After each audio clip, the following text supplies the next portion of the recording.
সত্যজিৎ রায়ের আজকে একটা বই যখন ছোট ছিলাম, এই বইটাকে আজকে রিভিউ করব। সত্যজিৎ রায় এমনিতে তার যে জীবন কাহিনী সেটাকে খুব একটা বলেনি।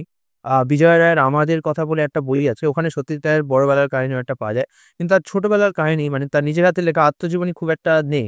তো এই যে বইটা এটা ছোটবেলার কাহিনী, ছোটবেলার ভাই তার ছোটবেলার কাহিনী এবং খুব সুন্দর একটা আঁকা দেখতে পাচ্ছেন। এটা হচ্ছে গড়পাড় রোড তার বাড়ির ছবি এবং সত্যজিৎ রায় এর যে অলংকরণটা সেটা নিজেই করেছিলেন, নিজের হাতেই করেছিলেন এবং এখানে কিছু চা, নৃসিংহভোগ্য চা, বিবেকানন্দ ভোগ্য চা, বৈষ্ণব ভোগ্য চা, বৈষ্ণব চা কিন্তু বৈষ্ণবরা একদমই খায় না। সত্যি কথা বলতে কি বৈষ্ণব যে শাস্ত্র আছে সেখানে চা, কফি, তারপরে চকোলেট এগুলো একদমই নিষিদ্ধ। যেকোনো রকম নেশা নিষিদ্ধ। তো নৃসিংহভোগ্য চা, বৈষ্ণবভোগ্য চা এগুলো বলা ঠিক না। যাই হোক, কেউ যদি নাম দেয় তাতে তো কিছু করা যাবে না। তো এখানে কিছু ছবি রয়েছে। এখানে ছবি আছে, সত্যি এটা কিছু মূল্যবান ছবি। আমি ছবিগুলো দেখিয়ে দিচ্ছি কিন্তু কপিরাইট পাবো কিনা বুঝতে পারছি না। হতেই পারে। এটা হচ্ছে কিউট ছবি একটা।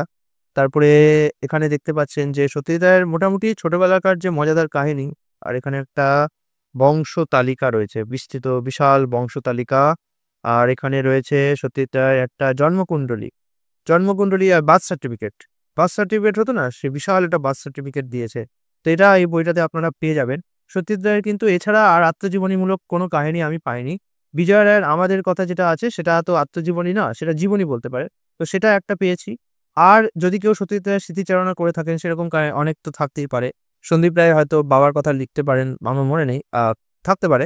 কিন্তু এরকম হতে পারে। কিন্তু সত্যজিৎ রায় নিজের হাতে লেখা এই কাহিনীটা অত্যন্ত মানে আস্বাদনযোগ্য।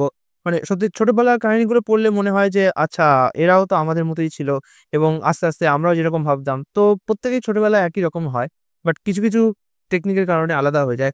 যেমন হচ্ছে কেউ বড় হয়ে কোনো মানুষের সাথে সাক্ষাৎ করলো, যে মানুষটা তার জীবনই পাল্টে দিল। কারোর বাড়ির জন্ম থেকেই এমন বাড়িতে জন্মগ্রহণ করে যেখানে কিনা তাকে অনেক কিছু শেখানো হয়। যেমন রবীন্দ্রনাথ ঠাকুর এমন বাড়িতে জন্মগ্রহণ করেছে যেখানে শিল্প সংস্কৃতি ছিল, তার দাদা, ভাই সবাই এর সাথে যুক্ত ছিল। সত্যজিৎ রায়ও এমন একটা পরিবারে জন্মগ্রহণ করেছেন। তো হয় বাড়িতে জন্মগ্রহণ করা যায়, বাড়ির পরিবেশ আপনাকে গড়ে তোলে। নয়তো জীবনে এমন কোনো মানুষ আসে যে মানুষের প্রভাবে আপনার জীবনটাই পাল্টে যায়। সত্যজিৎ রায়ের ক্ষেত্রে এই দুটোই ঘটেছিল, দুটো ঘটনারই সন্নিবেশ। তিনি এমন মানুষের সাথে সাক্ষাৎও পেয়েছিলেন যা তার জীবনকে পাল্টে দিতেন। এবং যেমন বিখ্যাত বাড়ি তো উপেন্দ্র কিশোর, সুকুমার রায়ের বাড়ি তো বড় বিখ্যাত মানুষ স্বাভাবিকভাবেই আসতেন। আবার তিনি তার পরিবেশটাও পেয়েছিলেন ছোটবেলায়। তার দাদা তার সুবিনয় রায় আছে, কাকা সুবিনয় রায়, তবে তার আর নলিনী দেবী। আমি নাম টাইটেলটা ঠিক বলতে পারছি না। নলিনী দেবী মনে হয় ওদের সম্পর্কিত ছিল। তো এরকম অনেক রকম বিখ্যাত মানুষের সান্নিধ্য পেয়েছিলেন বাড়ির থেকে, বাড়ির বাইরে থেকে। তো সেই সমস্ত কাহিনীগুলো, ক্লাসের কাহিনীগুলো খুব মজাদারভাবে আমাদেরকে বলেছেন এবং শুনতে ভালোই লাগবে। সত্যি এটা কিউট ছবি।